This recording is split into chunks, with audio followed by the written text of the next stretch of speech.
Oh hey, I wonder what's new with Sacrarium Pario. Oh my god!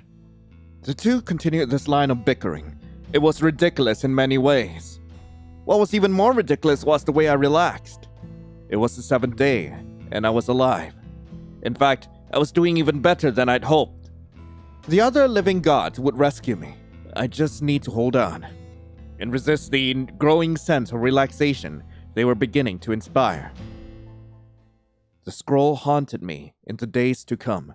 I read it over and over again, trying to place what events fall where. Some of them were easy enough to figure out. Others left me wondering. I found myself questioning every time a stick broke underfoot at a bad time, every job opportunity I missed. Did I ever have any control? My body ached with the weight of what I'd endured in the past, and the phantom smell of blood and fire made my head spin. It made me wonder just how much of my life had really been my own. My new reality left a bitter taste on my tongue and dozens of questions. The most important one haunted me more than the rest. Who was that betrayal devil working for? I racked my head for any information I had on devils.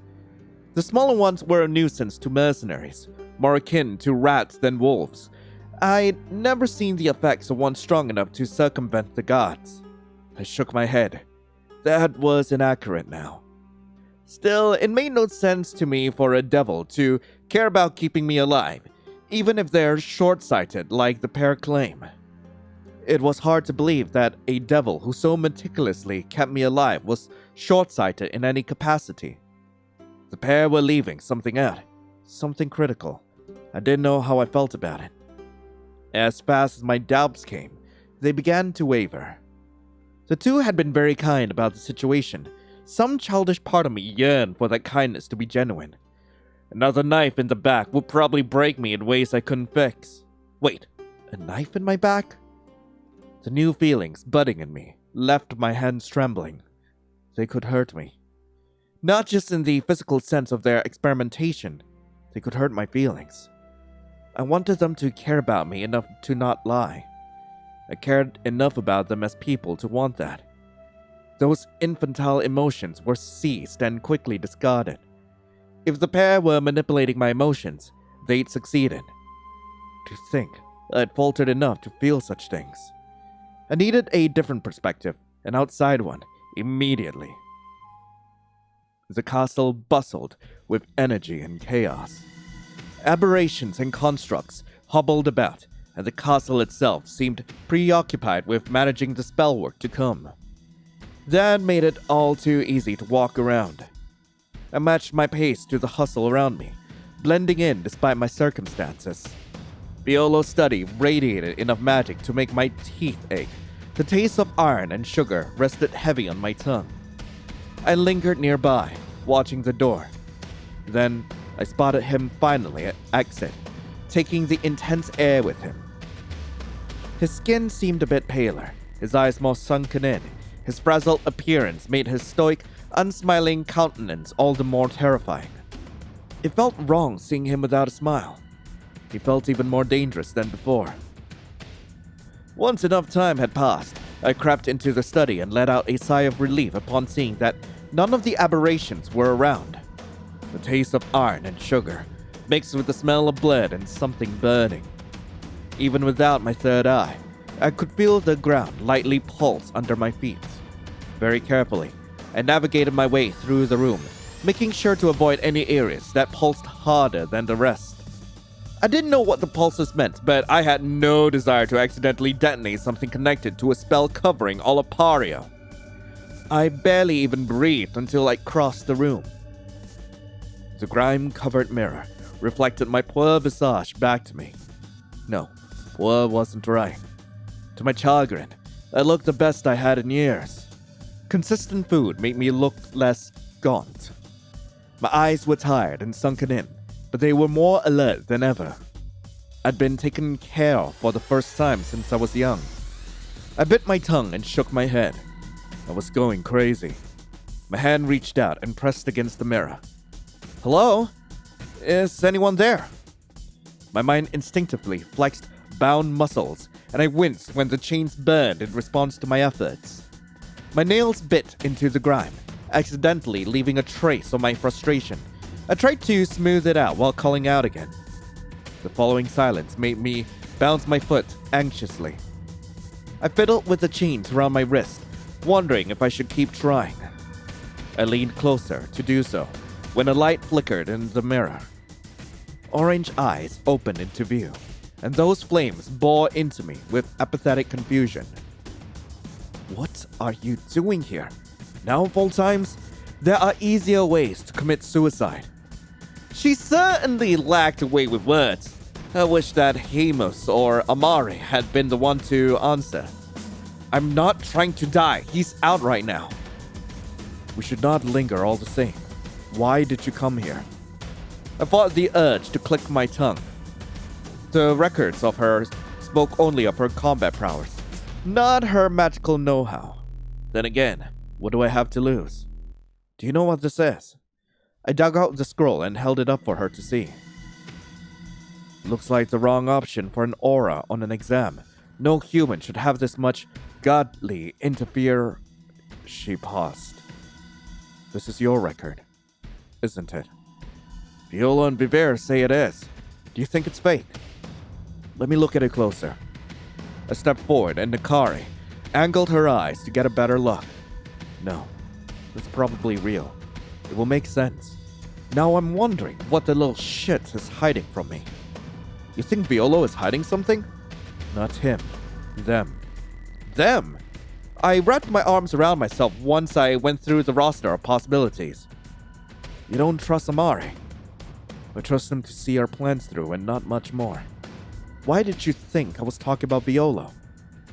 I wondered if perhaps this was I was just wondering if this was some kind of trick from him or Vivir. Why would they waste their time on that? You're too weak to stop them. The reminder of my weakness forced my head down. The prideful part of me hadn't wanted to admit that as a possibility. Don't get me wrong. Depending on their attitude, they might have told you to screw with you a bit. They don't directly lie too often, though. Usually they lie by omission. By omission? When asked if they had any new insightful guests, they didn't deny your presence and explained their current experiments. Nakari let out a derisive snort. Of course, they left out the fact you're not a slaver or someone they're allowed to take. They're hiding something then. Probably. I bit my tongue and pondered. Why did they tell me this information? Intimidation? Mental torture? Could it be that they wanted to look like my best option? What if they like me? Perhaps too much. The question fell out of my mouth before I could stop it. What? We sat in painful silence until I gathered my wits enough to speak. I think that the pair might have become fond of me. Not to a severe degree, but they are treating me far better than I expected. It makes me think that they might like me a bit.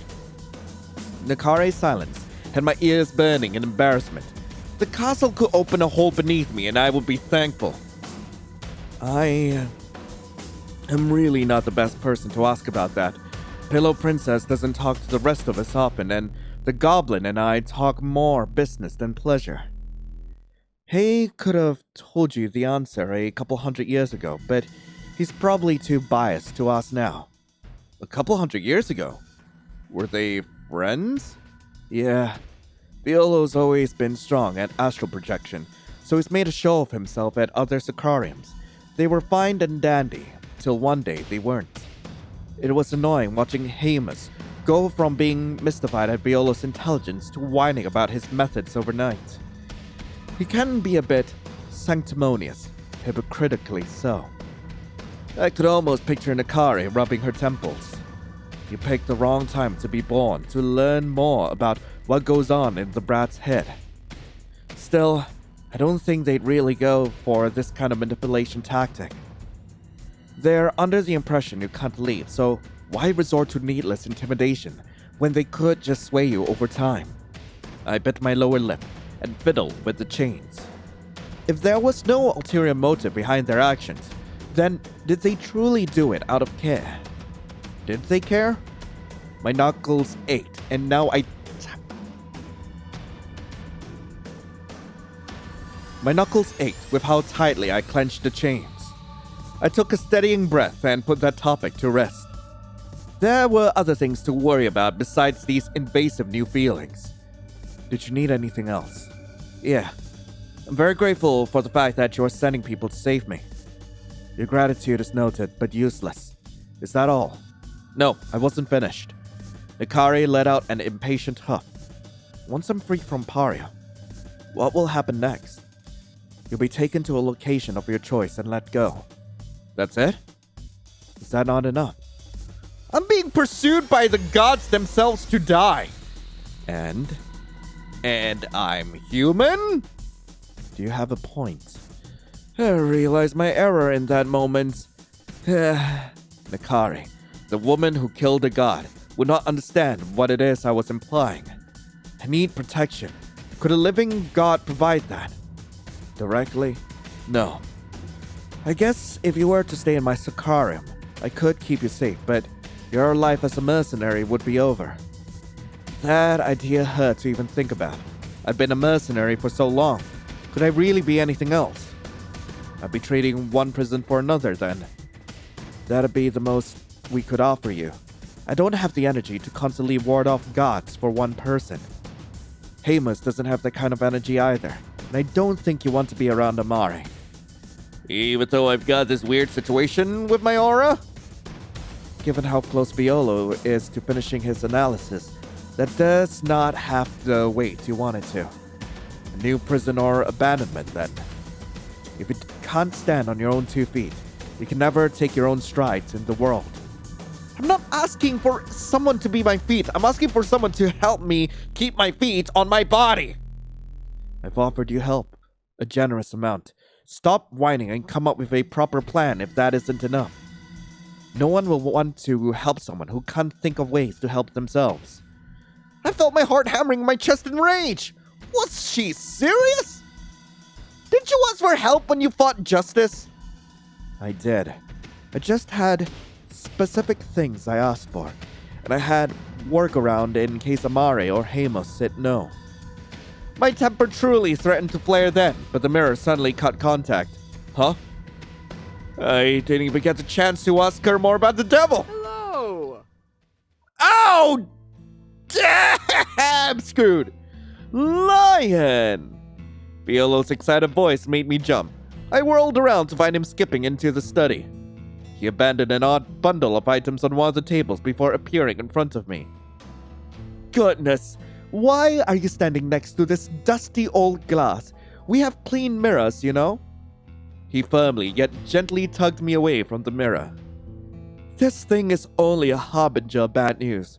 You'd best stay away from it. He touched it a few times while brushing off dust from my hand. Sorry, I was looking for you and got curious. That would be a sweet reality, wouldn't it? He gave me a dazzling smile despite his sharp words. His thumb brushed over my wrist, and he giggled at my panicked pulse. I'm always happy to see you, though. All things aside, still, it's dangerous. He waggled a finger at me while he scolded me. This place is filled with spells. I'm surprised you're even able to stand right now. If you do want to see me, you can just call out for me. He turned back to the bundle of materials he'd brought with him. 2 human skulls, a rune-covered hide of scales, a few dozen vials of liquids, and a few thrumming wands of magic. He gestured for some of the tables to move.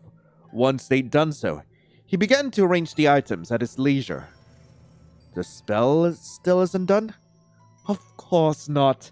It must be done slowly and carefully. Abrupt changes in the aura environment can cause my sunshine to cease. Work is never done. All larger spells must take microscopic adjustments over a few days, minimum. Since he's been worse lately, I must be even careful. He spoke like the weight of the world rested on his shoulders. This space is far enough away from my sunshine space to avoid affecting his health. Though that volatility makes it dangerous for you, on top of a few other dangerous items in here. Dangerous items? I glanced around expectantly. My hands instinctively fell towards my shoulder, and my frustration hissed when my fingers found air. Yes, dangerous items. Anything else like Vivir? Something the gods resent you for? Oh, their reason for hating me is nothing so base. It's always with me due to how precious it is. Huh? My curiosity couldn't help itself. The creation always held the blame for the creature's downfall. Could it have been something else? Violo finished arranging the items before turning. He held up a hand, and I watched an orb of pure light form. This is what the gods hate so much. That's it. I feign interest. I lean forward to take a closer look. Instinctively, I reached within myself to gather energy to reach out. My frustrated hiss had Violo chuckling. Difficult to poke around without your third eye? I'm sure you can imagine. It's honestly better if you don't look at this too closely. I don't know how prolonged observation would affect the mortal mind. It's that dangerous? Extremely. It took me weeks to be able to accept this knowledge, and I'm a savant. Sometimes it's better to observe the marvelous from a safe distance. He rotated the bauble on his palm. There's still plenty to show you. The bauble exploded into vines. They poured down his hand before fizzing into bolts of lightning that curled around menacingly. In the next heartbeat, the lightning combined back into a dove that exploded into swirling embers. Want to guess what it is? He asked while the embers curled around his arm before turning into a snake. My mind practically came to a standstill while I processed what I was looking at. I didn't have my third eye to confirm it, but that looked far beyond him calling on the power of elementals. He didn't say a single thing during the transformation. His hand remained still. He seemed relaxed instead of intensely focused. I yearned for my third eye to really see what was going on. I don't know. Truly, I didn't. There was no explanation that made sense. Come now. It's pretty obvious. Is it energy? Close. This is near limitless potential, meaning it can be raw energy if I need it. Potential? It's what it sounds like. All that there could be in one tiny little fragment. I use it for a variety of things, the big one being energy, of course. I never have to worry about mana. This doesn't take mana to make? He shook his head. Nope. Once one attains this knowledge, it's as easy to make as think it up. He held his palms out and more baubles began to form. They formed at such a fast rate that a small waterfall fell down the sides of his hands and arms. They faded away into nothing I could see. I swallowed around the lump forming in my throat. Energy at no expense. I just hoped that he was exaggerating or lying, but no. This seemed genuine. You said near limitless. That means there are limitations? Yes. The big one is that things need a base. A base? For example, I watched as the cat formed in his arms. The fur shifted from straight blonde to curly red. The eyes went from big to small and from brown to gold. The fur color comes from one cat, the texture another, the eye shape another, and so on. Yet, they all come together to form a new cat. Well, minus a personality and mind. Violo patted the docile cat. This thing will seek out necessities, but it doesn't have a mind of its own.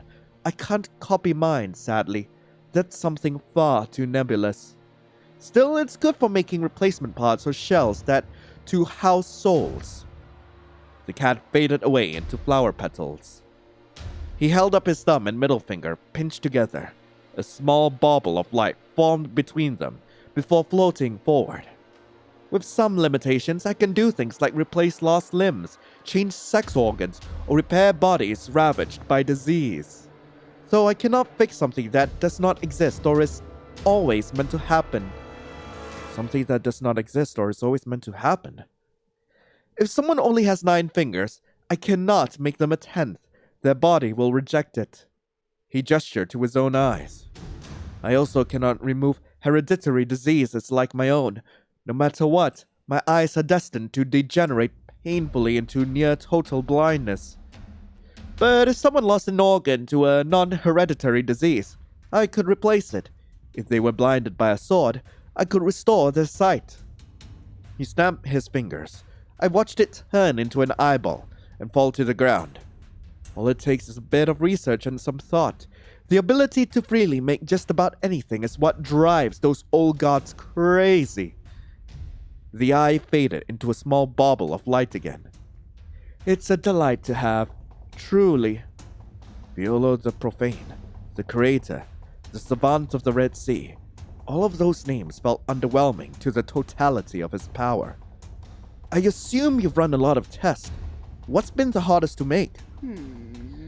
The nervous system and the brain by far.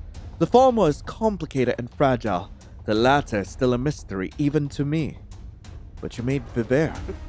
Violo's smile faltered to a sad grin. Not without major consequences. That aside, he didn't come into this world a total blank slate. He knew how to walk and speak. He knew he needed to eat and sleep. But his lovable personality is something that took years and then decades and then centuries to fully form. Had I still been mortal, I might have not lived to see it. Even with teachers' dedicated tutelage. You didn't raise Viver yourself. God, no. I was 16 and barely able to take care of myself. Teacher was quite cross I took his advice so literally. The mental image of younger Violo skipping along, leading an even flatter and more monotone version of Viver, danced along my mind's eye. That will be one hell of a sight to see, terrifying and sacrilegious. Do you think you could make another intelligent being if you had the time? Violo's grin grew vicious. I already have. The gods were quite cross about it. The bauble in Violo's hand expanded into a glass sphere. Water began to fill the space, and the murky silhouettes of every sailor's nightmare swirled in the space, half man and half fish. The sphere shattered into a bunch of bats that swirled into a cloaked figure that danced along his palm before twitching violently. Its inky form jerked and snapped, growing thicker and hairier. The creature threw its head back into a silent howl before raising up Violo's arm. The figure disappeared, and Violo pulled the glowing bauble out from behind his other ear.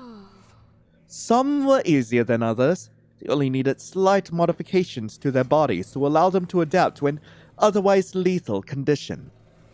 My lovely sea creatures are almost uniquely mine. Ingredients borrowed from the god's pantry, of course.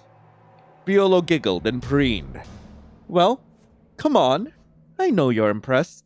Praise me. I let out a slight sigh.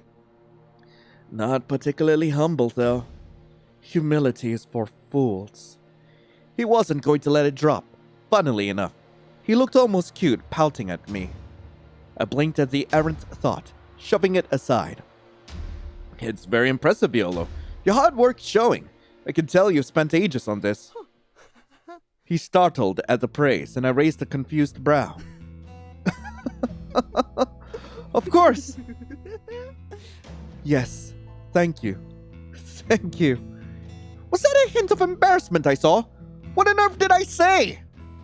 Do you have any other questions about potential? His obvious desire to switch focus forced me to bite back a chuckle. Yeah, I have one. How has the progress been on copying my void god? His minute bashfulness faded away into businesslike confidence. Well, it's not well. The samples I took reacted very negatively to introducing potential to them. I burnt a hole through one of my tables. I winced. Reaching in through your void is like blindly grasping at things. I am still not over the fact that apparently if I made a child, it's gonna ruin the world. If you don't know what I mean about that, hey, so please, for the love of God, watch part 2 of this. Like, I hope I have it up there, but anyway. If I'm grabbing at you, I could just wrap myself around your body and know I'll probably catch something. I've noticed that Once something is removed from you, it becomes impossible to find my footing. He shook his head in annoyance. Progress is stagnating, and my timeline grows shorter. I'll figure something out, though. His voice switched from irked to soothing at the drop of a dime. Would it help to test it against me as a live sample? That way you have something to hold on to. What? Absolutely not. The heavy intention of finality in those words made me rock back on my heels. Why?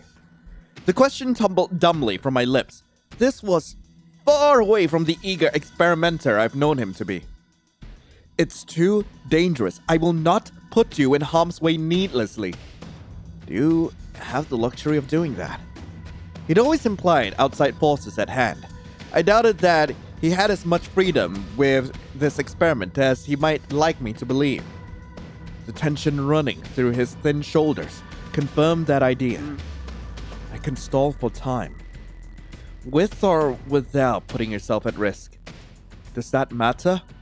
It does. He blinked a few times in shock. You will not distract me by being cute. We bickered like that for a surprising amount of time. I waited for him to grow impatient and snap at me.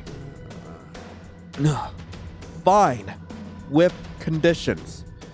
I let him move me around in my stunned state. He yielded to me. He yielded to me. I caught my rampaging train of thoughts before I could go any further. It was not the time for such antics, not when he had settled me into a resting position on one of the tables. He wove a bubble of magic around my arm and hand. Damn it, I wish I had that time spell. Despite his grumbling, he moved forward. Only once my arm practically glowed with energy did his hand stop moving. He puffed his cheeks out. I should put you to sleep. This might not go well, and I don't want you to be in pain. Do you think it will be that bad? I hope it won't be. But I learned to stop relying on hope a long time ago. Okay. His hand rested over my eyes. I felt his magic slip into my mind then. Rest easily. I will not let you die.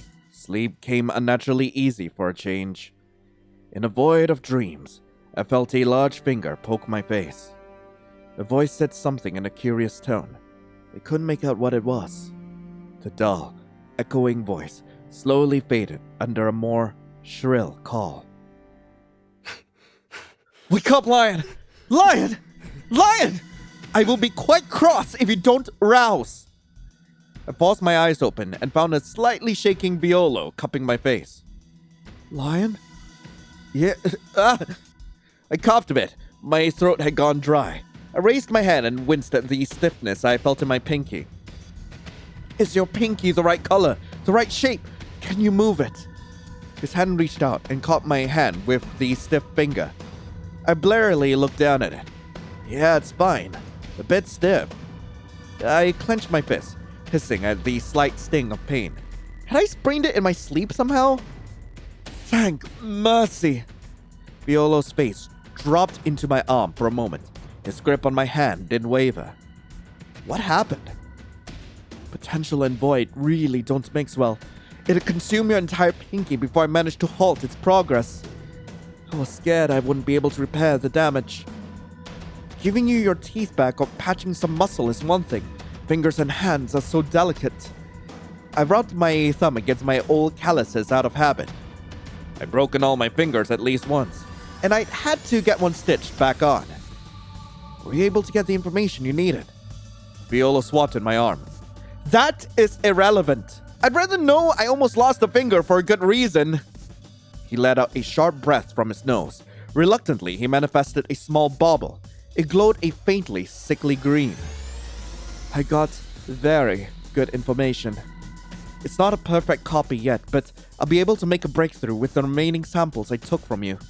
With a flick of his wrist, the light disappeared. Thank you for that, but I am not going to be putting you in danger like that again. Glad to be of help. I have no idea how you managed to survive this long if you just walk into danger. Spite, probably. He actually laughed at that one. Violo raised my hand to his lips, kissing the back of it. Please, rest and let your body recover, regardless of how much you might want to run around. Don't worry, that sleep spell still has me feeling groggy.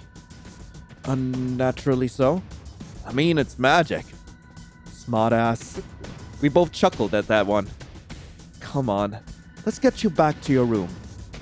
He helped me stand up, and we slowly made our way back to my room. Call me if you need anything. I'll check up on you again later. He squeezed my unaffected hand once. Got it. After he left, I sat on the bed and stared at the finger he'd meticulously put back together. Don't read into it, Lion. It was getting harder not to. The midday meal arrived on time, carried in by a small plant creature. Other people might coo at the sight of its tiny body and head of leaves, but I recognized the widow's wish granter easily enough. I ate my food cautiously while mulling over what had happened in the library. I'd been lucky that Violo didn't seem to notice the mirror had been used. Either Amare's spell was longer lasting than I thought, or he was that tired. Not getting the chance to speak with Amare or Hamus worried me deeply. Their perspectives might have been more useful. The conversation I'd had hardly felt worth the risk I'd taken. My stiff appendages felt better at least. Sniffing my hand revealed the smell of a common topical muscle relaxant. The flowers in the room had also shifted from half-wilted hybrids to lavender and graceling. I tried to ignore the warming feeling in my chest. Violo, having a better understanding of my void, was a gamble I still felt uncertain about. On one hand, I was glad to have it over. On the other hand, I wondered if I'd tightened the noose around my neck. One might think I could only pray, but my situation removed even that option for me. I could only hope that things would continue to go well. The smell of the room muddled my thoughts again. For a moment, I genuinely believed that nothing bad would happen. I cracked my knuckles until they hurt to get my focus back. Preparing for the worst never failed me before, so I gathered my supplies and decided to venture back out again. The library was off limits, and I had long since reached the maximum range of the boundary Violo established. That left only one place to explore, that odd secret door at the fountain. The aberrations actively moved out of my way and didn't interrupt me. More than a few came to a screeching halt to avoid colliding into me, bowing at me a few times in apology. Don't let it get to you. Don't let it get to you. That part of me, broken by betrayal, had pushed its wrist out of its grave. In contrast to the dark halls of the castle, the garden felt oddly lethargic. Viver's declining health showed in the slightly dreary garden. What used to be unnaturally teeming with life now barely stretched out under the red sky.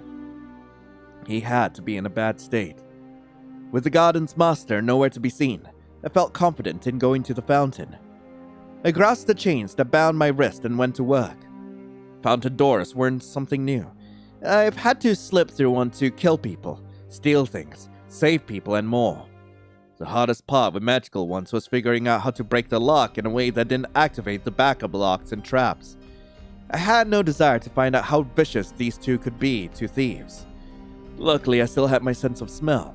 Long-term magic like magic locks always had a smell, and most people made it sour, as a thief did things wrong. After all, it was hard to break open a lock when you were nearly vomiting from a foul odor. I monitored the smell with steady breaths, moving away anytime the smell of blood began to overtake the smell of citrus. Excitement made my hand shake while I worked on the last few segments. I'd have my answer soon. I made some kind of progress. In my growing anticipation, I was delayed in noticing the smell fade away. Falling into a deep, dark stairwell up to the hidden door snapped up made me yell.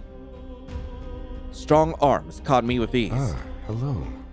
I flailed a bit in Vivir's grasp before relaxing into his grip. Is this where he hit me with a cheesy one-liner about falling for me? His slight teasing helped me collect my breathing. He waited patiently for me to respond, not letting me down at all. No? What a pity. Would have been a good time for it. I imagine Viola would think differently. He wouldn't. We've discussed it. I blinked at him a few times. What kind of discussions have you been having about me? Simple ones. Complicated ones. Generally, they are good ones. In general, Violo lets me have anything I ask for, so I'm quite certain he wouldn't mind. Vivier then sat me down gently on the steps, making sure I was standing up straight before releasing me. Still, my dear, please, don't go messing around with our magic. It took us ages to force this door open. He almost made it collapse inwards again. He gestured to the walls. I saw a thin membrane of gold extending out from the damage to the black thorny vines that crawled along the walls. Vivier burned the membrane away with a sigh. Be glad you're adorable. Otherwise, I might have had to scar you for it. I'm sorry. I didn't realize there was another kind of magic here. You couldn't have known. It's a pretty well-kept secret among us. But please, be careful in the future. How cute. He pinched my cheek playfully. The curious mind of yours is going to get you in trouble, cutie. I felt my mouth open and close a few times in fluster. What's down here might not be the best for your health, quite literally. Under normal circumstances, I wouldn't mind showing you, but you are a unique case. His pulling turned to gentle stroking. Do you want to see what's down here? I do. Even though it might hurt you. Yeah. It could be a way out. Could be something I could use. There was no reason to back away just because of a might. Very well. Vivier tugged me down to the same step as him. He then folded my hand into the crook of his elbow before beginning to walk. Let me know if you begin to feel poorly, alright? I'll show you what's down here. Ah well, thank you. We descended down into the darkness. Small flowers of light bloom along the walls as we walk, obviously more for me than for him. What? I noticed the incline is not as sharp as the winding halls to the dungeon. Does this path intersect with the dungeon? No. The dungeon, for Violo's well-being, is positioned to maintain a minimum of 1 mile distance from any area he could be. No wonder getting down here felt like a small eternity last time. We will be further down and away. Where are we going? To the most important place in my Sacrarium, the heart chamber. My brows furrowed at his word choices. He slipped into what had to be his native tongue, but the word was similar enough to modern cress. The word he used for heart wasn't the one commonly used for the physical item, nor the alternative for the soul. It was the one that rested in the middle. He also used the worst word for chamber, one more akin to cage. Soulful heart cage? You mean the visual novel with like a bunch of eldritch yanderes? You actually speak cress. Not fluently. Yeah, I've picked up a lot since the Tourmaline ring originates from the country that came before it. Do not remind Violo of that. He is eternally vexed that he failed in slaughtering the ring.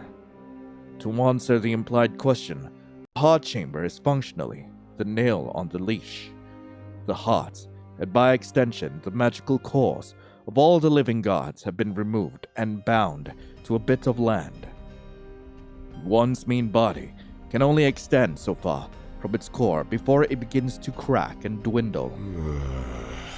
Thus, this binding is what makes the Sacrarium a prison. For Hamus and Nikari, the heart chambers also serve as a way to cripple them. Normally, these are sealed to keep us away from them. Vivier gestured up the thorny vines. Violo and Amari both were strong enough to force the doors open to keep access to all their power. Had you broken Violo's work, both doors would have shut. It'd take weeks to reopen them. Even with me on this side to help, you probably would have starved to death. I winced at the revelation, grateful I hadn't messed things up that badly. So, your curious mind wasn't wrong about it technically being an exit. The only exit from the castle that doesn't have a lethal drop is through the heart chamber. Vivier looked down at me and pursed his lips. Assuming you survive the journey, we are about to be surrounded by Violo's magic. I'm down here because that will make me feel better. It will probably make you feel worse. An empty cup walking into a rushing river definitely doesn't sound like a good idea. Then again, that was all conjecture. I might not have any reaction at all. Normally, it would be dangerous to let you walk around down here. However, it is safe to let you down here right now, briefly. Dangerous? For Violo? Yes. Sensing his mood beginning to shift, I decided to change the subject. You said I'd start feeling magic, but I'm not feeling bad yet. You won't begin to notice it until you begin to crack. That's why we should walk with some haste. We'll only have a short time frame to get out if you begin to react extremely poorly. I fell silent at that and matched his increased pace. The sound of water rushing by caught me off guard. The further down we went, the louder the sound became, until a small, gentle waterfall rushed past my feet on the steps. I carefully navigated the dangerous terrain. Vivier merely strode on with practiced ease. As we went further, a small bauble of light began to pass by us. The occasional one turned to a few, then a few dozen, then we were wading in them. Vivier reached down and picked some up while we walked. I saw his hair curl with power while he walked and used the magic. I couldn't figure out what drove him to pick up one over the other. I scratched my brain for what these could be. The smell of flowers was overwhelming, indicating it was long-term magic, probably Vivier's. It didn't quite match the smell of Violo's magic. The questions I had brewing died in my mouth when the first thrum ran up my legs. The faint echoes came at a constant pace. Ba-bump, ba-bump. What I recognized as a heartbeat almost made me lose my footing more than a few times. It only grew in intensity as we walked. The vibrations reached their peak when we entered a large room. A waterfall poured down from the ceiling, slamming hard onto the otherwise still pool of water. A light glimmered deep in those waters, barely seen from the top.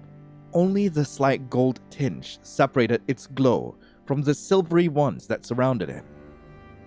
Only one observation managed to fall from my lips. There's only one. Yes, I still have mine. He answered the question so flippantly. Then, why are you still here? Because wherever Violo is, I shall be. Beyond the fact the gods would smite me the moment I was away from him, I don't ever want to leave his side. I'm certain they meant to do this to drive a wedge between me and him. They're probably quite surprised I linger, even now. The danger of the man beside me clicked in my head. He could leave this island, even though he admitted to the danger it would pose him. I knew in my bones he would do it if he felt the need to. Like, if he wanted to chase me down. Watch your footing. These orbs are pain to replace. You almost crushed one. Vivier picked up the orb I'd apparently almost destroyed. The ridiculousness of him fussing over an inanimate object while I dealt with a horrifying reality made me almost laugh. The shock helped pull me recenter my focus. What are these orbs? You're probably familiar with them, albeit not in this form. Touch one. His tone of voice told me that he wouldn't explain things further. Hesitantly, I reached down and brushed my fingers against one of the orbs. A bloom of color crawled across my right eye, startling me. A little boy, about 7, played with a small toy in a slightly shabby hut. Small scars covered his arms and face, but he cheerfully played. His smile only grew when he seemed to notice me. I couldn't hear him with the lack of contact, but I saw what he mouthed. Mama. I drew my hand back with a startled noise. A distant eye. Distant eyes. I stood in a sea of magical items that could cost thousands, no, millions, no, billions of gold for a mere mortal to replace. These devices were popular with the extremely rich. And I used one on more than one occasion to track down and rescue kidnapped heirs. Is that why mercenaries call them now? We always called them guardian seraphs back in the day. The hardest part about these is keeping them empowered, so we store them here. Of course, we can access them at any point. If a flower needs us, we will be there. Someone must protect the innocent from the cruel world we live in. I can't help a small noise of disgust. Why? I felt moved. He wasn't wrong that this world was cruel.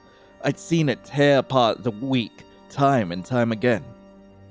My knees ached with odd memories of being on the ground, begging the gods for an ear, if not a hand. To think that for some, salvation had the chance to find them, albeit a small number. You've done a lot of good then. He didn't miss a beat. Of course. We have. Our garden nourishes by the day. Vivier looked down at the vast amount of distant eyes that surrounded him. It's a lot of work, but it is rewarding. If only the actual gods could feel the same way. If only. Many of those bastards have succumbed to their hedonism and cruelty far too much. Of the remaining, only 3 are not complicit waste of space. Vivier clenched his fist. It's infuriating, but I try not to lose myself in that. I'd hate to become like them. He forced his hand to relax. Luckily, most of our aid manifests as single-time interventions, killing slavers, rescuing people from bad situations, fixing their body if we're able. Long-term ones like these must be rare then. Well, the vast amount of ice in the water felt gigantic compared to the population of the world. They were probably just a puddle. Of course. They are. It's still a lot of work. Mind fragmentation makes it easier at least. You and Violo can use that. Mind fragmentation was a rare skill. Something low-level magic users like myself could only dream of. Of course we can. The only one who struggles with it is Nikari. But that's a personality problem rather than a skill issue. I raised a brow. She's as stubborn as an ox. You have to be flexible and yielding for fragmentation. That's why plenty of humans have the capacity for it, but never achieve it. I wonder if I could do it. I could show you how if you'd like. Really? My. Look how your eyes light up at this suggestion. It'll take you some time, you know. Viola will love this excuse to keep you close at hand, you know. We'll talk about it later, for now. He picked me up out of the water before I could react. To my mild horror, I didn't flinch or instinctively fight back. I just laid stiffly in his arms.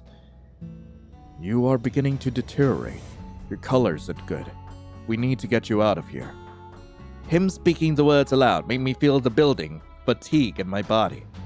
How much pain had I endured that feeling like shit felt only a little unnatural? This place is dangerous to you, as your void continues to absorb magic past your natural thresholds. No one is casting a spell on me. This entire room is magic. You were standing in it, saturating in it. Like I imagined, it is not good for you. You could probably survive a walk to the beach, but you'd be worse for wear. Just ask to leave. The idea of just asking to leave sounded so stupid to me. I didn't comment. Would they let me leave though? Vivier got me back into the gardens at record speed. I immediately began to feel better as the magic flowed out of me into the less magically dense air. He fussed over me after setting me on my feet. I got to actually examine his hands a bit, being this close to them. He had no fingerprints, and the seams of his joints seemed angry and inflamed. Are you alright? Your joints don't look well. It's been a lockup day. It happens. As if to prove my point, his finger didn't bend into a fist with the rest of his appendages. He sighed. His sigh broke into a painful-sounding cough. My back straightened when I heard a soft gag as well. Both of us looked down in horror when black bile dripped onto the ground. I'm getting Viola. Vivier's big hand tangled in my shirt before I could take a step. Don't. It happens. He tried to sound nonchalant, but I could see his hand shaking. Not like this, I assume. Something has you shaking. Vivir's grip on me tightened enough the seams of his knuckles ripped open to bleed black. I should be better after visiting the hot chamber. Not worse, Shit. He weaved on his feet. I went to support his weight and kept him from toppling over. If you won't let me get Violo, let me go get your father. He shook his head. Father is in the seas right now. Then let me help you to your room. I let out an exasperated sigh at how long he hesitated before finally nodding in agreement. Come on, Violo will kill me if he found out I left you like this. No, he wouldn't. Vivir guided our awkward stumblefest through the castle. Even with my years of trained muscles, the man was a boulder to heft around. He didn't collapse outright, thank the gods. We reached a door, and it opened to darkness. Lights. I stepped into the messy room. Clothes Violo size were scattered everywhere. Books were stacked in corners. A massive bed with a thin curtain rested in an alcove. Despite his order, the room only brightened up so much. The elementals can sense my state, and light hurts my eyes. Apologies. They won't burn brighter. They won't go against Violo's orders. It's fine. My eyes will adjust. I helped him onto the gargantuan bed, choosing to not comment on the massive pile of pillows and stitched together cloth animals. Oh my god, why is it louder now? Where's your medicine? Second drawer of the vanity. Just bring the whole box and leave. Shouldn't I help you take it? No. The longer you stay here, the higher the chance Violo has to notice that I can't have him fretting over me right now. I had the distinct feeling he'd toss me out if I lingered too much. I retrieved the hefty box from his vanity and hauled it over carefully. He grabbed my wrist when I went to leave. Thank you. With that, his hand slipped back behind the curtain of his bed in a sign of dismissal. Of course. I gave a habitual half bow before leaving Vivir to tend to himself. This was not good, but all I could do was return to my room. Sleep didn't come easily for different reasons. The magic of the place increased, and I could feel it hammering against my skull. Even as some plants seemed to absorb the energy in the room, my body burned with the pressure. I ended up sleeping on the ground to cool down, but even then, if my discomfort didn't wake me up, the nightmare did. A true test seemed to be what would end first, Violo's spell work or my life. Luckily or unluckily, I survived until the next day. My body felt like hell the next morning. My bones grinded beneath muscles, tense with pain, and my ability to think barely treaded the waters of my pounding skull. No food had come to me. I was somewhat grateful since my stomach roiled even with the normal smells of the room. I could feel my own heartbeat occasionally buckle under the strain. Between spasms, I slowly hauled myself up and stumbled to the door. It opened into air that made my skin burn with irritation. My gasp of this contaminated air had me coughing so hard I had to cling to the wall. Just waving my hand in the direction I knew Violo to be in made sharp blades of pain cut between my fingers. I need to get away, and fast. My feet began hauling me towards safety before my mind could catch up. The garden would be the furthest point away I could achieve. I dug my fingers into the wall so hard they ached, but such small pains were nothing compared to my skin feeling too small for my body. I slightly improved when I stumbled into the garden. The muggy, outside air rested heavily on my dry tongue, but I took deep breaths anyway. In contrast to the magic in the halls, there seemed to be almost none out here now. All of the plants stood eerily silent. The soil almost seemed a bit dry under my shaky footsteps. Signs of rot and decay ate at the edges of some of the plants. Some part of me worried for Vivir. I pondered trying to crawl my way to the pair's room, but my body felt too weak for that. I needed to feel better before I could imagine going to tend to someone else. Thus, I hauled myself to the garden. My years of training kept me from falling face first.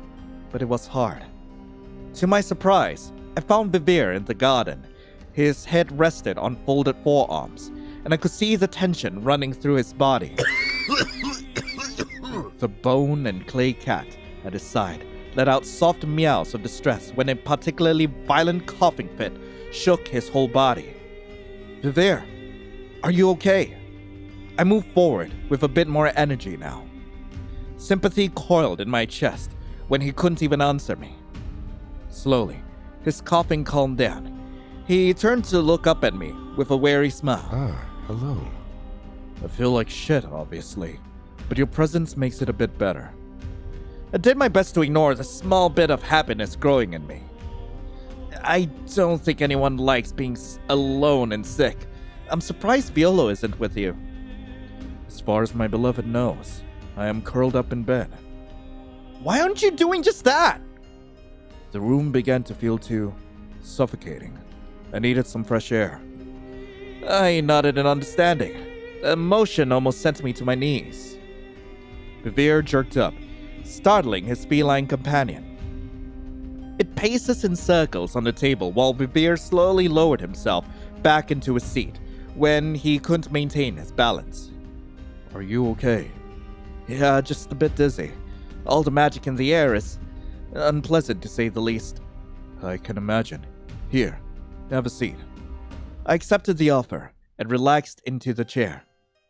I think my beloved would be so distraught if he found his sunshine and his treasure both wheezing in the garden. Vivir chuckled without a hint of malice. I expected some level of jealousy, a sign that he was upset Violo seemed to like me. It never came. We'll need to be careful about hitting back. Of course, he'd probably be beside himself if he saw you right now. You as well.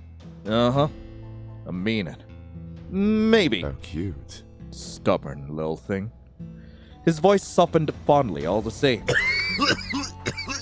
Vivir paused to let out another round of agonizing coughing. Sorry. I always get worse towards the end.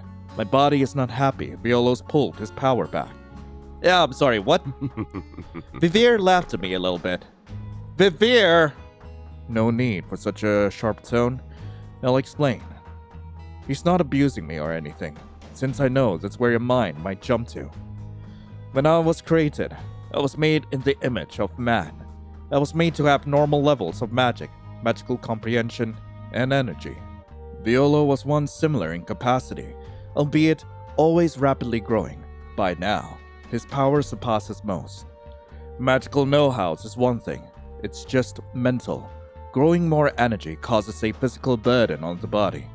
Thus, to allow for this rapid growth without the unnecessary time to adapt, he spreads his magic outside of him to reduce the burden. Of course, I get to enjoy having half the powers of a near god, so I'm not complaining. He just needs to take it back when working big spells like this. Usually I divide the energy further myself, but all pieces of his power have been recalled at this point. Vivir shrugged. Thus my current condition. I don't have the energy to maintain the garden right now. My mind felt like someone had poured honey over every inch of it. Slowly, the pieces clicked into place in the growing silence. He was only at half strength before? My question came out shaky. Oh no, that wasn't even half his power. Do you think an immortal lucidity with the favor of the dream traitor would be so weak? A sharp cough cut off his laughter. Favor of the traitorous god? It was well known that the god of dreams betrayed the world. May have a dreamless sleep was a blessing found in most languages.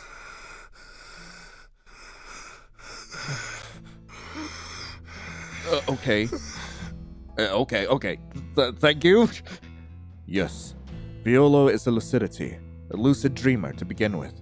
It means he has a higher capacity for magical comprehension, and he can commune with dream easily. That communion is how he's able to figure out a lot of things, like you. Violo, at the time you met him and most interacted with him, held about 10% of his power. Honestly, it might have been less. Half to me, 15% to my father, 5% to the island, The remaining 20 spread out across our flowers in varying numbers. Vivir's grin grew one part wicked and one part proud. Truly, my beloved lives up to his title of monster, doesn't he? All of the times I'd seen Violo twist and bend magic like it was water, flooded through me. He did all of that with a mere fraction of his true capabilities? Truly, I began to understand the hesitance of the other living gods in angering him. How amusing. Don't let Violo hear you think he was so weak. It might make him cranky. The powerful energy over the castle right now. That's him. I thought it was the spells. Vivir nodded. Calling Violo human anymore felt like a grave understatement of his capabilities. Vivir, by comparison, felt pathetically weak, clever, felt cherished. A familiar wave of want courses through me. I'm envious. What? Of the power? Well, most people would be. Violo's the type to inspire feelings of inadequacy. Not him, you. I wish I had someone who loved me as much as Violo loves you. His face flickered between being shocked and being pleased. In the end, he settled somewhere near the middle of those two emotions. Yes, Violo does take very good care of me. Even without your particular background, anyone would be envious of our relationship. So, I imagine it strikes a sore spot for you in particular. I nodded. You know, we are capable of sharing. Stop! Please stop making fun of me! That joke is getting old! I assure you, they tend to be quite obvious with my mockery. I'm being serious. We both are growing quite fond of you. If you would like, you could rely on us. We're loyal and passionate. We'd be willing to defy anyone for you. The power that be, or the gods. Everyone said something similar to that. It hasn't ended well. Because they're weak humans, prone to manipulation from devils or gods. We have always stood in defiance of those things. We won't break or bend like all those little mistakes you made in the past. His honeyed words lit deeper into my mind than any threat could. It had been so long since someone gave me such soft reassurances. Even my last friend was more of a callous mutual respect. It's a lot to think about. Of course. Luckily, we have all the time in the world. The tender moment broke under the sound of Vivir coughing again. To my concern, the cough seemed to stretch on and on. It was long enough that I stood up to be by his side. I didn't know how to help him, so I felt more than useless. His state distracted me so much I didn't even notice the large finger approaching until it tapped against his back harshly. The tap forced a wheeze, and a second heavy blow had him coughing out some crystallized items before breathing more steadily. Sorry, Lion. Thank you, Father. Despite getting hit hard, I worried his ribs would crack. He actually seemed better. Are you okay? What happened? Some of the inner portions of my lungs crystallized. When that happens, I have to be hit hard enough to break up the chunks and cough them up. Doesn't that hurt your throat? I carefully lifted up his head, distressed to find blood intermixed with the black liquid I'd gotten used to seeing him cough up. A bit. I'll be fine. He gently rested his hand on top of mine. Thank you for your concern. It would be better if you left. Father is going to take me to the hard chamber. You can't go down there. I can take it. No, you can't. He tapped the tip of my nose. Your room, while uncomfortable, is safe for you to stay in. Violo has placed spells to prevent your death. Go and rest. I will do the same. I hesitated long enough. The large hand reached over and pinched the back of my collar between its thumb and index finger. Like an unruly cat, I was pulled away and deposited away from Vivir. I looked back in time, only to see a long arm and big shoulder shrink down in size. Not wanting to agitate Vivir's father further, I returned to my room. The morning had been nothing more than a teaser of what was to come. It felt like every inch of my body was an overstuffed powder keg waiting to blow up. I couldn't eat lunch, and I could barely keep any water down. The air in the room changed rapidly, alternating between sour, sweet, and spicy of all things. All I could do was curl into a ball, waiting for whichever would end first, the spells or my life. Right as I thought my body would reach its threshold, all of the overwhelming magic disappeared. The suddenness of the weight lifting off of me had me coughing and wheezing. I still felt lethargic and pained, but I could feel my muscles slowly untensing. Vivir hadn't lied. This room had protected me. Still, I'd been trapped in the damn thing for hours, and my feet yearned to go walking. I had things to check too. The castle's buzz of frantic energy had sharply declined down to its usual tedium. A few creatures here and there were in a hurry, but most were back on their usual routine. During my investigations, I was pleased to find the ring of black flowers was gone. That meant I could look for another route out, a route that didn't include going through the hot chamber. Now that the spells were done, I had hoped that Violo wouldn't be haunting this library. To my chagrin, he stood in the center of the room, toiling away at more spells. Also, why am I still trying to leave? I mean, it's nice here, and well, aside from the fact that, everyone here seems to be suffering horribly, it's nice. He looked even more haggard than usual. I swore he looked thinner, his hair wilder. He had about 20 spell circuits swirling around him in a multitude of languages. I could barely have 2 or 3 circuits running, if I pushed myself. Meanwhile, he began to drop the 21st one he needed. His hands moved slowly, and I only noticed the problem when one of his hands lazily lingered near a few letters.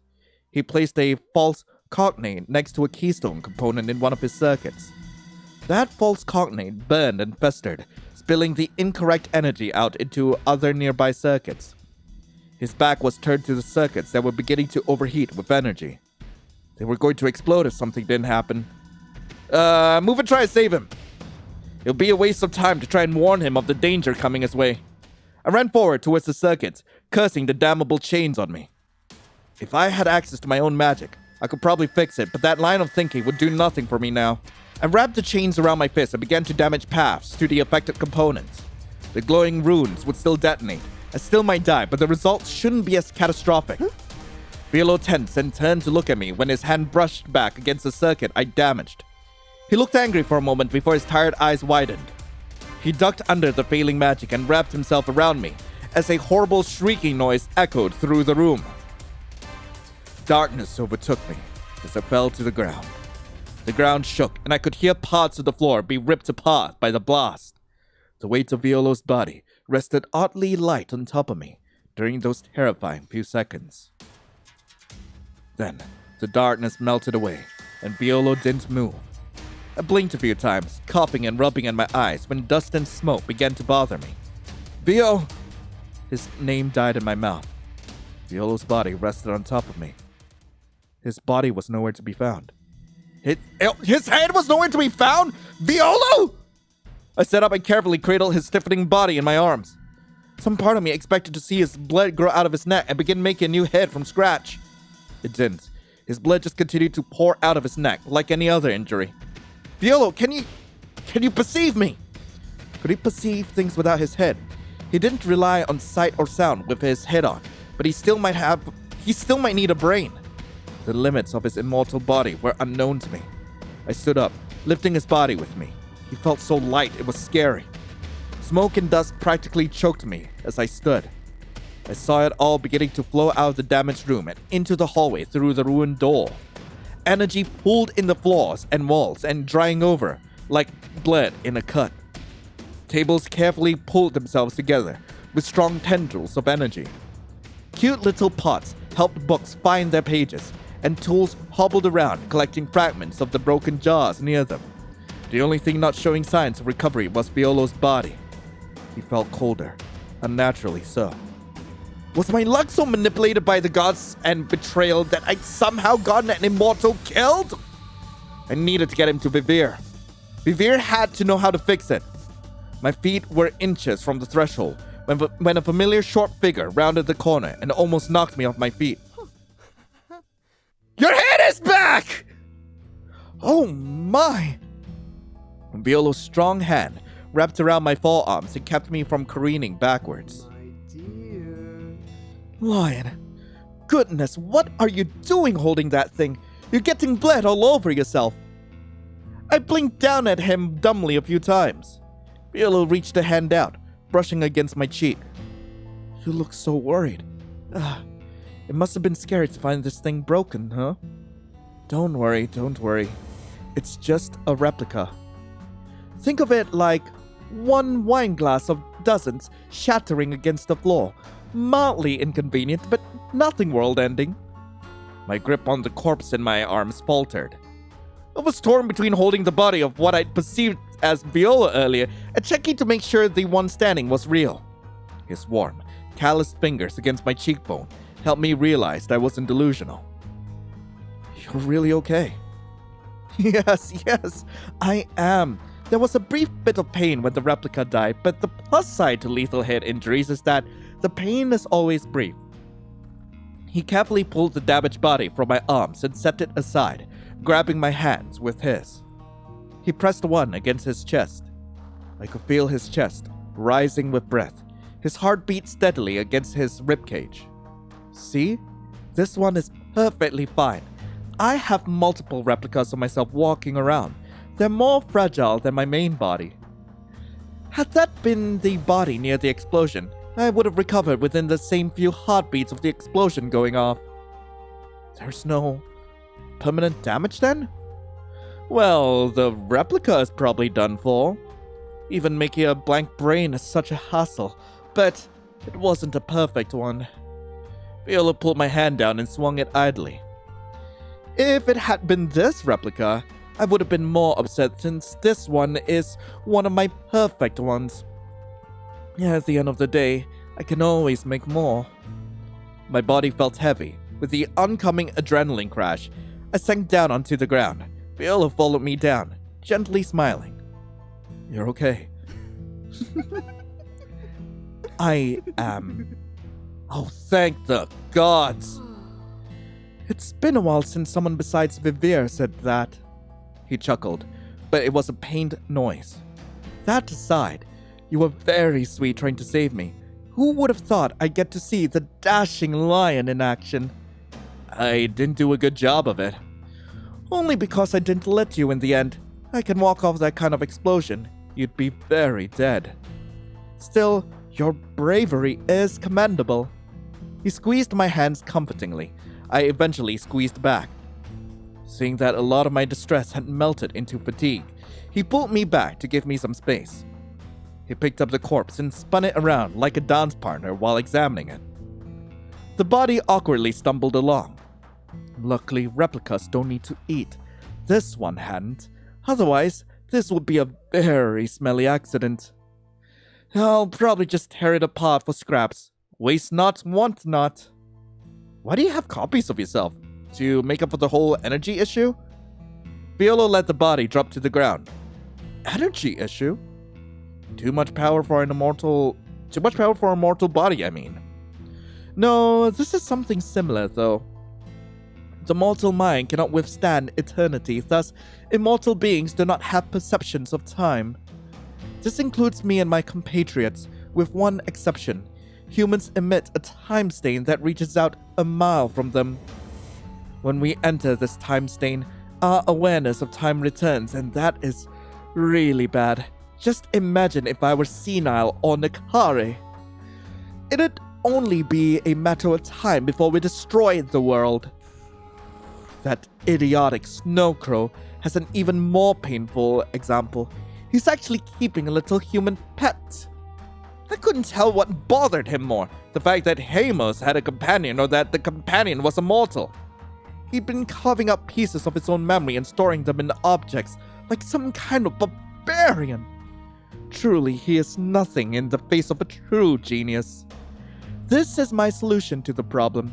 We can tuck our bodies away and use exact replicas from a safe distance to interact with humans. Does it work? It certainly does. You've proven it yourself, actually. I have. Yes. He reached a hand out. I took it and let him pull me up. Violo then folded my hand into his elbow to lead me out of the library. I have no idea how long we've been talking, for example. This is wonderful news. I wonder if it'll work on Time herself, but that's an issue for another day. If your imprisonment is a punishment, why would the gods not let you just go crazy? They want our knowledge and skills, of course. Only a fool throws away their best working dog because it has a bit of a bite. Not to mention, they are damnably arrogant. Violo guided me through the halls. I felt comforted hearing his footsteps and feeling his living body walking next to mine. Then, I felt worried that I found his presence comforting. My dear. By the way, did you need something from me, treasure? Huh? You came into my library for a reason, I assume. Oh, I hesitated. I couldn't reveal the mirror. I wanted to check in on you. His next words were so mumbled I barely heard him. If only. Huh? He smiled at me and spoke louder.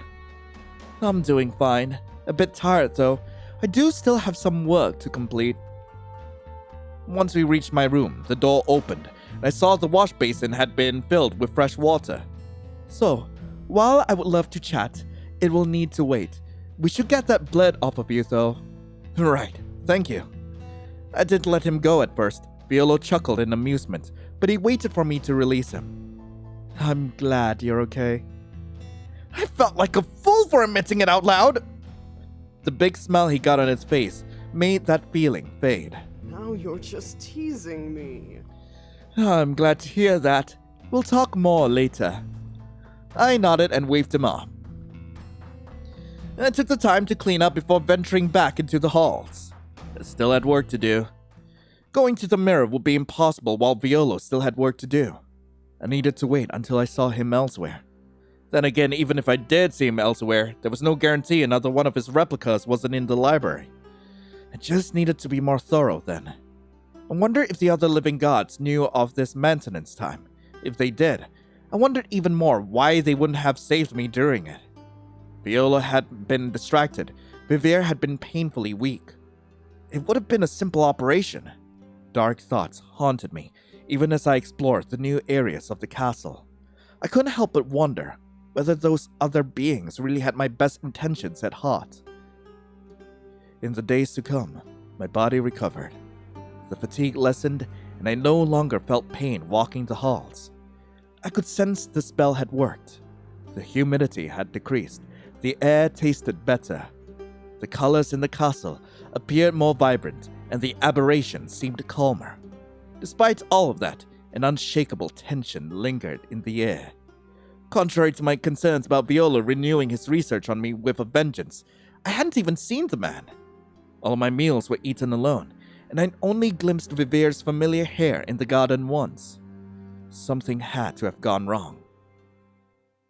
The thing I hated the most had to be the growing worry in my chest. It felt strange to have this much time on my own. Usually at least one of them would have popped up by now. Even when Vivier was feeling ill, Violo would try to make some meals, and Vivier would drag himself to a few. Had the damage to Violo's body been greater than expected? Did something happen to Vivier? I poked around the garden and Violo's library. The pair were nowhere to be found. Even though it would be the perfect opportunity, I didn't sneak into Violo's library to use the mirror. I couldn't think of much else beyond finding the pair. Without access to my magic, I only had one option. Hey, you! I grabbed a skittering aberration by one of its extra arms. The creature shook and squealed in surprise, but it didn't lash out at me. It actually cowered into the ground. That behavior was a far cry from what I'd experienced before. It made me realize that while I'd begun my time here dodging aberrations, now they seemed to dodge me. Violo and Vivier. I want to see them. The creature whined pitifully before slightly raising itself up to a crawl. I released my grip on it, and it continued to slink through the halls, never breaking too far away from me. The castle layout looked bizarre to me. It didn't match any of my previously recorded patterns. The creature stopped in front of a blank wall and let out a small wail. Huh? It proceeded to make me jump by bashing its mangled face against the wall. The stone bristled at the interaction. I swore I saw these walls slightly bulge forward in curiosity. I want to see Violo and Vivir. The wall shuddered in response. There was a pause. Then the wall slowly began to pull itself open to reveal a door. The door opened into a dim room. Flowers and papers overtook the floor. A large bed with a worn canopy sat unoccupied in a little alcove. Further into the darkness, my two hosts sat in front of a mirror. Vivir looked like hell, tired and pained. Violo tenderly ran a brush through his hair behind him, worried brows contrasting with a strained smile. Did Vivir dye his hair? Ah, hello. Vivir's eyes looked up to find me in the mirror. Hello. As he did, Violo looked up as well, and the lights in the room grew brighter despite Vivir wincing. If you need the lights dim, I'll be okay. It's fine. As he said that, the lights dimmed again. My love. Oh. You have a headache. I doubt a bit of darkness will end the Great Lion. It could cost him a headache. I'll live. I carefully walked through the room to stand beside the pair. I haven't seen you two around recently. Looking at the situation, I can guess why. It looked that bad, huh? A bit. I thought you were supposed to feel better. He should be. He should be at his prime right now. Instead, he's had a surge of symptoms these past few days. I haven't been able to leave his side. Pointless worrying. I would have been fine. I haven't had a seizure. I've just been more uncomfortable. But a seizure would come. Ugh, the worse the symptoms get. You've made my body, my love. I live in it. I'm aware of its quirks. The tension in the room felt suffocating. Violo's fingers flexed a bit, and Vivir looked down at his neatly organized vanity. I take it this line of bickering has also been going on for a while. Yes. No. The two scowled at one another. He's a worrywart, and it's annoying. This one is painfully reckless with his body. It's stress-inducing. Okay. I held my hands up in a placating manner. I get the feeling that you two were talking about each other. I don't know if that's going to help much. Like someone who's been betrayed, but every living soul they've encountered can comment on a relationship. Violo yanked some of Vivir's hair, harshly. I drew a sharp breath in between my teeth. Vivir blinked, and his mind caught up with his mouth. My apologies. I'm sorry. It's okay, it's not the worst thing I've heard. I still shouldn't have said it. Not when we agreed to try and treat you better. Huh? Wow, my sunshine really is out of it. Violo sighed with one part worried stress and one part amusement. Vivir buried his face into his hands upon realizing that he'd accidentally let something slip. We want you to be more comfortable. We're growing rather fond of you, and we know that honey is more appealing than vinegar. It's not easy given our personalities, but we're trying. I see. I bit the inside of my cheek to try and stifle the growing bit of excitement at the notion. My life had been long and hard, and the promise of something gentle, even twisted, truly sounded appealing at this point.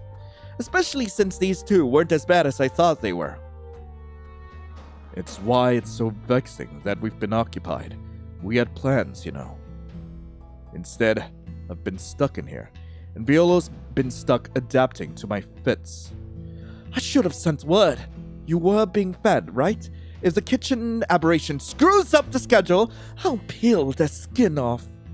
Of course, Violo had to ruin my warm feelings with a disgusting mental image. No, I've been fed. I've just been worried. How sweet. Adorable, really. Oh, this is Vivir. I'll be fine, though. The fits seem to be calming down. That's good. Are there any ideas on why things didn't go like they were supposed to?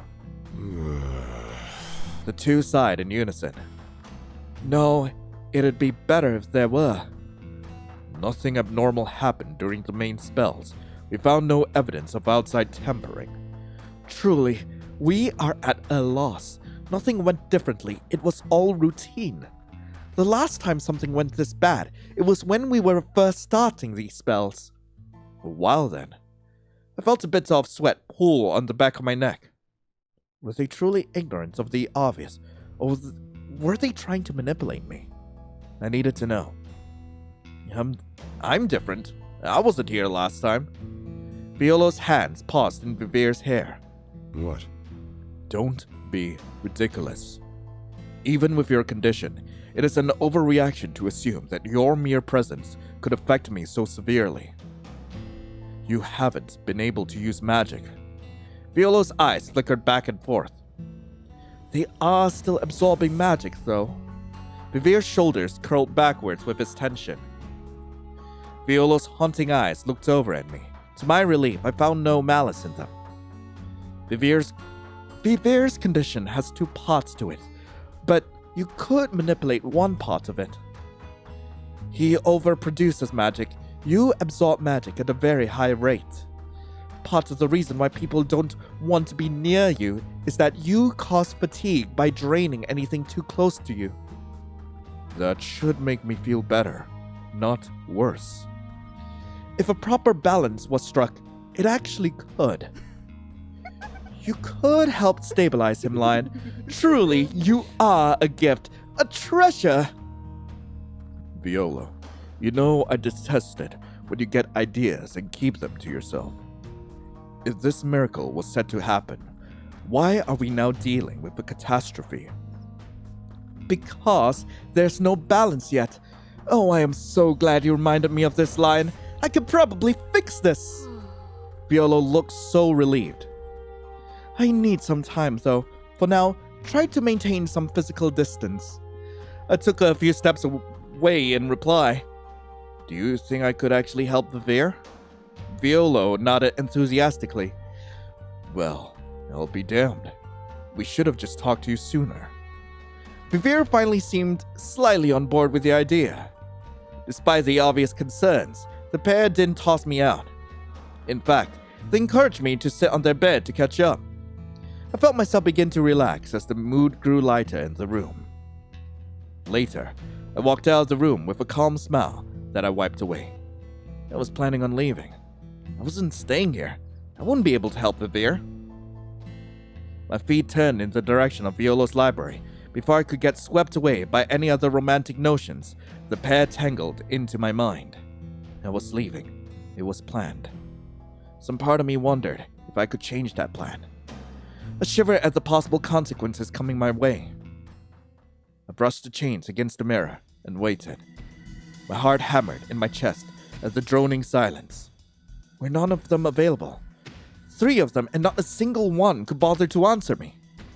My grip on the chains tightened. I felt angry tears burn in my eyes. There we are. Apologies, Lion. I was doing something. I almost fell to my knees at the sound of Amare's voice. Amare, it's bad. Vivir isn't doing well. I am aware. You missed a screaming match. Viola was threatening to go torture Hamus's little human, so he'd know what it feels like to watch a loved one suffer. He thought Hamus had intentionally sabotaged a recent tonic recipe sent. Viola often forgets that Hamus is not cruel like he is. Their voice was casual, neutral. I get that Viola is upset that Vivir is uncomfortable, but Vivir's immortal. I can't understand why he's so frantic. Amare surprised me by chuckling. Oh dear, that thing isn't immortal. It's ageless. There is a difference. What? Vivir doesn't age, but I assure you, he can die. Don't get me wrong, it's hard to kill him. Viola's power does everything it can to make it damn near impossible to kill him. But it can die.